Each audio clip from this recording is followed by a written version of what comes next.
કેરીને આપણે મસ્ત સુધારી લીધી છે, ઝીણા કટકા કરી લીધા છે ને હવે અહીંયા મિક્સરમાં આપણે તો ચાલો ફ્રેન્ડ્સ, જો આટલો રસ નીકળો ને હજી છે ને આટલું બાકી છે, હજી એકવાર એક રાઉન્ડ પડશે ને. આ જો ચીકુભાઈ આવી ગયો છે અમારી સાથે, એને છે ને કંઈ કામ કરાય વગર ગમે નહીં.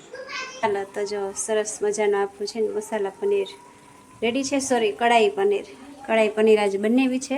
ગુડ મોર્નિંગ, જય શ્રી કૃષ્ણ, જય માતાજી. કેમ છો બધા? મજામાં? તો સ્વાગત છે આજના નવા બ્લોગમાં.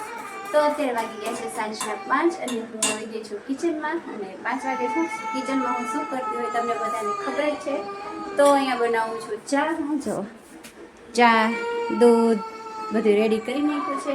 અને ફ્રેન્ડ્સ, આજે છે 11 તો તમને બધાને ભીમ 11ની હાર્દિક શુભકામનાઓ. અને તમે બધાએ કેરી ખાધી કે નહીં, કેરીનો રસ ખાધો કે નહીં, કમેન્ટ કરી જરૂર જણાવજો. કેમ કે આજે તો છે ને અમે બનાવવાના છે કેરીનો રસ. તો એના માટે જો અહીંયા છે કેરીઓ ધોઈને રાખી દીધી છે. પહેલાં ચા નાસ્તો કરી લઈ, પછી બનાવશું કેરીનો રસ. અને આજે છે ને બધા આવે ને પિયર, એટલે અમારે એવા છે આશાબેન, મારા નણંદ એવા છે 11 કરવા. તમારા એવા છે કે નહીં, કમેન્ટ કરી જરૂર જણાવજો. અને તમે ગયા છો કે નહીં એ બી જરૂર જણાવજો. તો ચાલો હવે છે ને અત્યારે ચા નાસ્તો ને એવું કરી લઈએ, પછી સ્ટાર્ટ કરશું આપણે કેરીનો રસ બનાવવાનો. અને આગળ પછી જમવાનું શું બનાવશું તો તમને આગળ જોવા મળશે. તો ચાલો તમે કન્ટિન્યુ રહેજો આજના બ્લોગમાં. તો ચાલો ફ્રેન્ડ્સ, રહેજો. ચા નાસ્તો કરી લીધો છે ને હવે છે ને અહીંયા કેરીને આપણે મસ્ત સુધારી લીધી છે, ઝીણા કટકા કરી લીધા છે ને હવે અહીંયા મિક્સરમાં આપણે કેરીનો બનાવી લઈએ રસ. તો છે ને બ્લેન્ડર છે ને અમારે, નકર તો બ્લેન્ડરથી ફટાફટ થઈ જાય એટલે મિક્સરમાં બનાવું છું. તો ચાલો છે ને હવે કેરીનો રસ ફટાફટ બનાવી લઉં.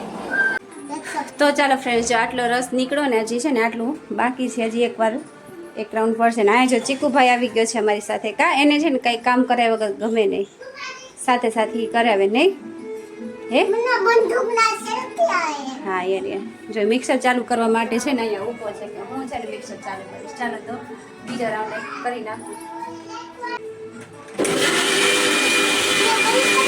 ના બસ જાવ ચાલો. તો ચાલો છે ને મસ્ત મજાનો આપણે કેરીનો રસ થઈ ગયો છે તૈયાર. અને હવે છે ને આને ઢાંકી અને ફ્રીજમાં મૂકી દઈએ, એટલે જમવા ટાઈમે મસ્ત મજાનો ઠંડો ઠંડો એકદમ થઈ જાય. ચાલો તો ચાલો ફ્રેન્ડ્સ, આવી ગયા આપણે રસોડામાં રસોઈ કરવાને. અહીંયા છે ને અમારા ખીચડીની સીટી પડવા માંડી છે, એટલે આપણે વચ્ચે છે ને થોડોક બ્રેક લેવો પડે. એટલે સીટી પડે એટલે મારો અવાજ તો કાંઈ સંભળાય નહીં. જો ખીચડી તો મૂકી દીધી છે અમારે થઈ જાય. અને શાક કર્યું છે આજે આપણે, આનો કરવાનું છે પનીરનું. તેના માટે જો બધી તૈયારી, આમાં ડુંગળી સુધારી લીધી છે, આ કોથમરી ને આમાં બધે મસાલો, ટમેટા બધું એમાં રેડી કરી લીધું છે. તો ચાલો, અને આ બસ પૂરી અને રોટલી કરવી છે, તેનો લોટે બાંધી લીધો છે. હવે છે બધી પ્રિપેરેશન થઈ ગઈ છે, હવે આપણે ખાલી કામ ચાલુ કરી દેવાનું. તો ચાલો ફટાફટ સૌથી પહેલાં હું બનાવી દઉં શાક, ને પછી બનાવીશું રોટલી, ને છેલ્લે બનાવશું આપણે પૂરી. ચાલો તો જો સરસ મજાનું આપણું છે ને મસાલા પનીર રેડી છે, સોરી કઢાઈ પનીર આજે બનાવી છે. ને શાક તો ઓલમોસ્ટ થઈ ગયું છે રેડી. અને હવે છે ને રોટલી બનાવી લઉં, પછી બનાવીશું. આ બાજુમાં ચીકુભાઈ આવી ગયા. કઈ ચીકુ નીચે ઉતાર. તાર લોટનું શું કરવું? લોટનું કોઈ શાક બનાવે? આલે રોટલી બનાવજો. હા જા તો. જો આજુ ભાઈ આવી ગયા. આજુ શું કરસ? મમ્મી આજે જાઉં યાર.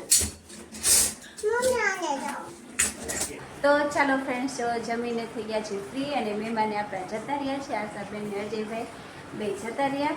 અને હવે છે ને આપણે સોનુને પૂછીએ કેરીનો રસ કેવો લાગ્યો.